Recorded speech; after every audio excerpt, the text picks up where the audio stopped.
FHM din, may photographer, si Aaron Ebio, na kinontak ako sa Facebook. Tapos tinanong niya kung willing ba akong mag-shoot for FHM. So sabi ko, why not?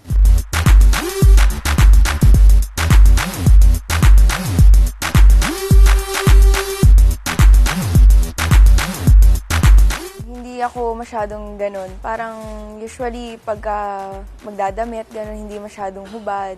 Ganito.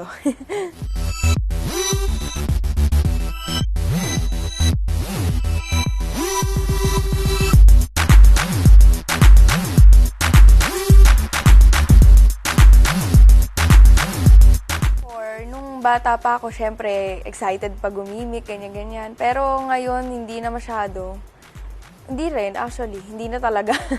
Kasama ko lang mom ko, pumupuntang coffee shop, gano'n.